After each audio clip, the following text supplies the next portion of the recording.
Welcome to Punky's World. I almost said Kid Missing TV.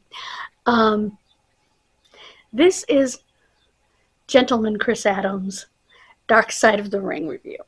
Okay, I have to say, and I understand they only have an hour, but I think if you want to learn about Chris Adams, you probably would be best suited to watching the documentary, which I will try to link in the end box thing. Because I think it does a better job in terms of being able to go into detail because they had more time, and also in that they were able to talk to him. You know what I mean? Uh-oh, where's the other screw? What happened to the other screw?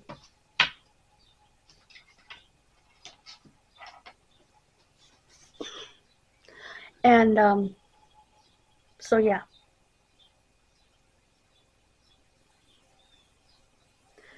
I would recommend that. They did a good job for what they did. The guy that killed him was on there. Chris's brother was on there. And Chris's brother does not believe the self-defense story. Maybe he saw the other documentary that I saw. And I did review it. That's what I'll put in the cards for this, my review of that documentary. Where I talked about I wouldn't believe the guy if his tongue came notarized.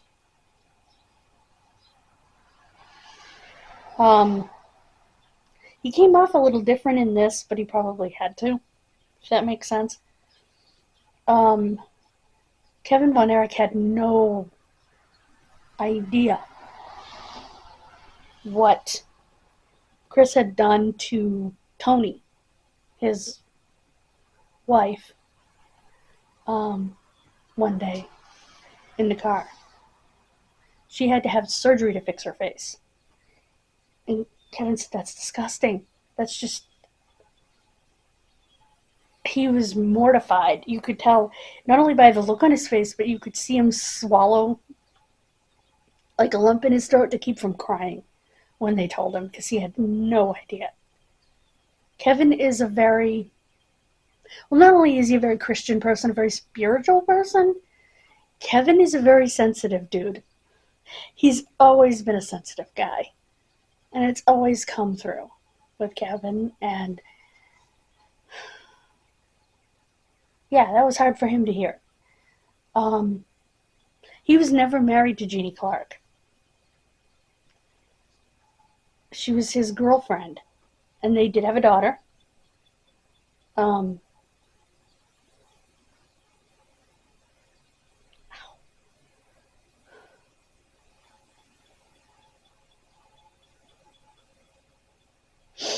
And he did when she was with Steve Austin and he was with Tony, he wrote the entire storyline. Chris wrote the entire storyline.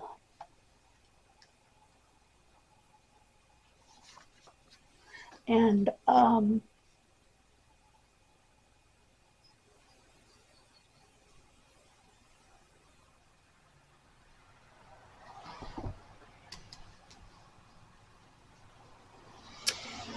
what was I going to say? Where did this come from, by the way? West Brookfield.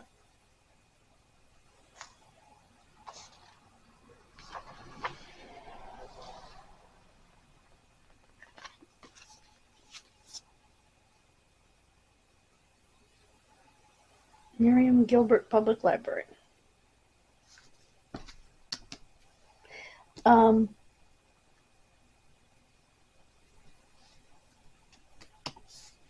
Anyway, and they talked about the night he died. They talked about the night that his girlfriend died from the GHB, and he almost died. Next week is Sherry Martel. But we'll get into that at the end. He never quite recovered from his girlfriend dying. like I said, I will put my video reviewing the other Chris Adams, documentary where I believe, I have links to that in the description of that video.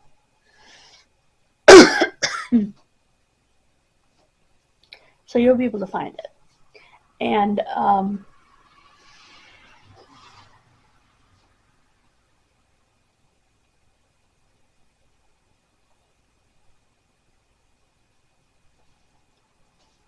so that's how I'll do it.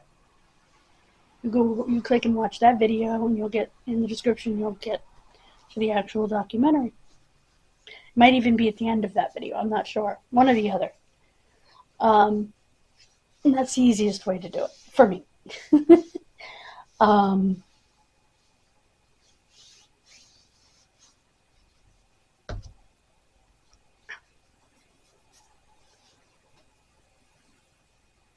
Everyone knew about the fight he got into on the airplane.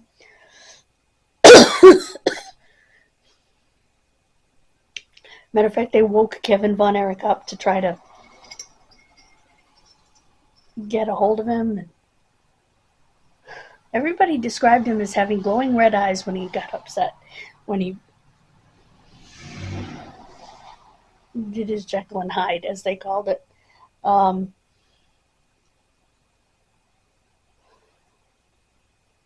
Chris's daughter with Jeannie and his son with Tony were both on there.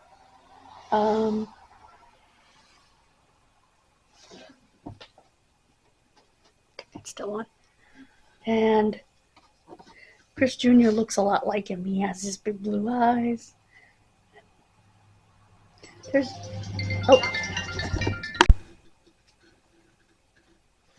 Okay, I'm back. That was the doctor's office.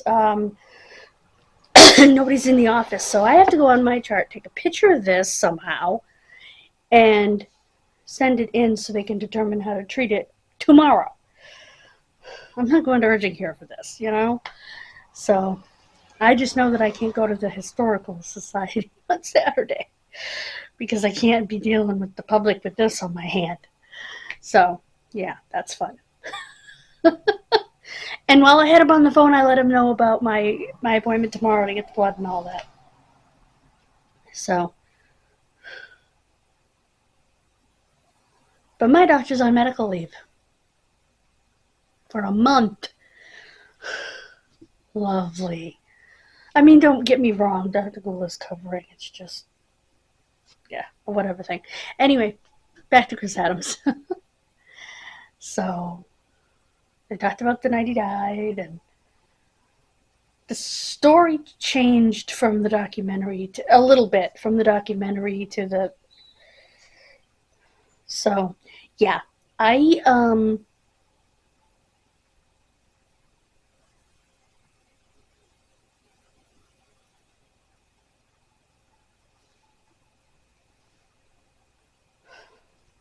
think you should see both.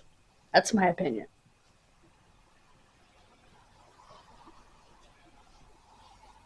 Because if you hadn't seen the documentary, you might have actually believed him on this show. So, yeah, it's... Anyway.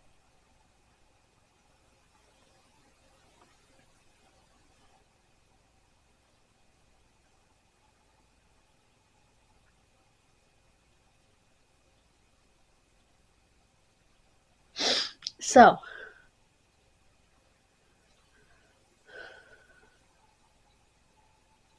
Chris's younger brother was actually a two-time judo Olympic silver medalist for the United Kingdom.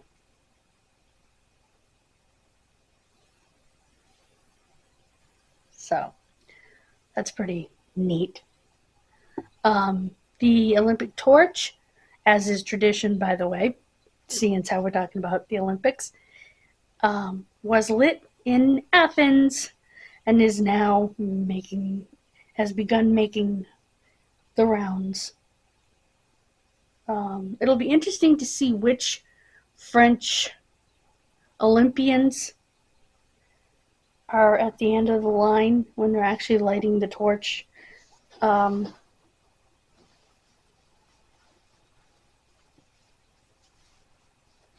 Now, the first one that came to my mind was Surya Bonali, but she's Winter Olympics. Not that it actually matters. I'm trying to think of what French Summer Olympians. Anyway, like I said, his brother's a 2-time silver medalist in judo in the Olympics, and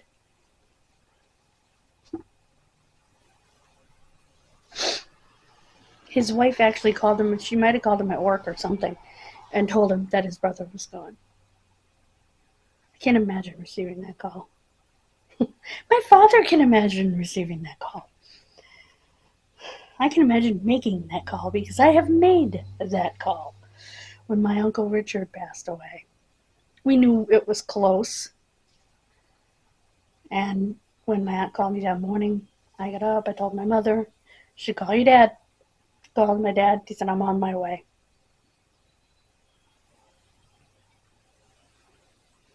He wasn't staying at work after that, obviously.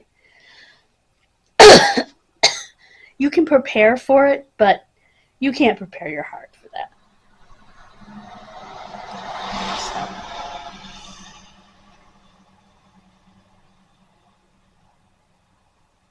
And it was neat film, by the way, of him and his brother doing judo and all that. And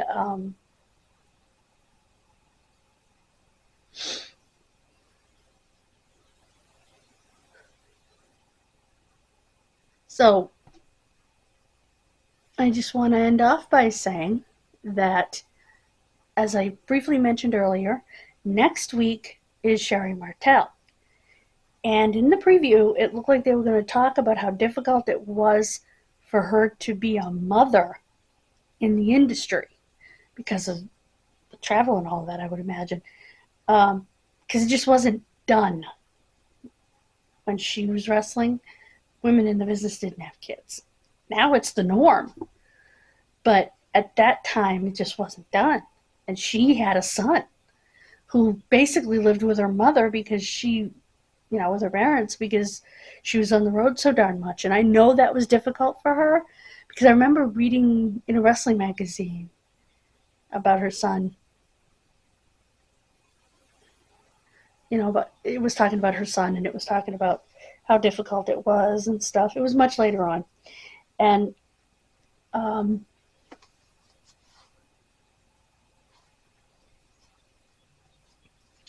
it just didn't, it wasn't as commonplace back then as it is now.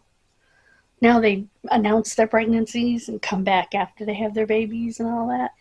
They just didn't do that back then. She had her son before she started in the business. The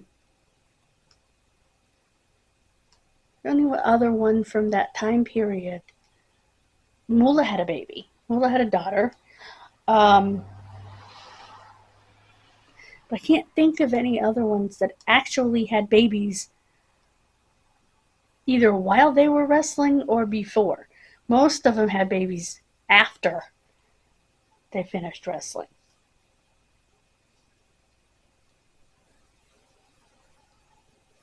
Now it's a badge of honor. She's a mother of 2 and she's wrestling, and it's a badge of honor. But it didn't work that way then. They didn't mention the fact that Sherry was a mom.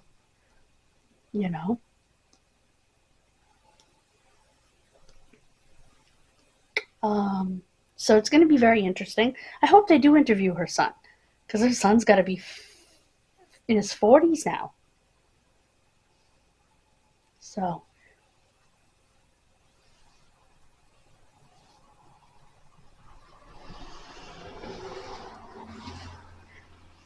another one I can't wait for. And what we have left is Black Saturday and the Sandman, and hopefully it'll be in that order, because hopefully the Sandman will be the finale.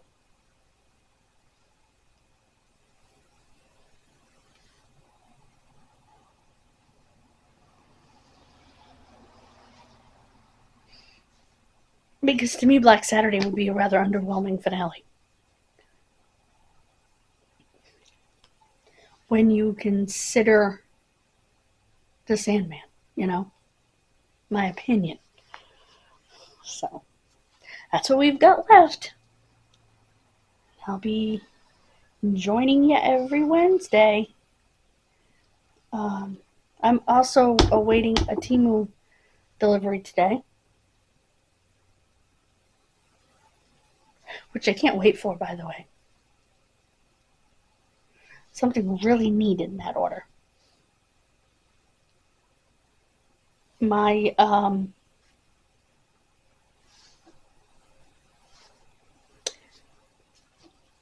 lap tray is coming over by boat. You really couldn't send that by plane. It's too heavy. Too heavy? It's going to sit on my lap. How heavy can it be? But anyway, I digress. Have a wonderful rest of your day. Thank you so much for joining me, and we'll get into our genealogy video. Please subscribe to both channels. We have goals for Memorial Day. 200 and 500 subscribers respectively. Bye, guys. God bless you. Mwah.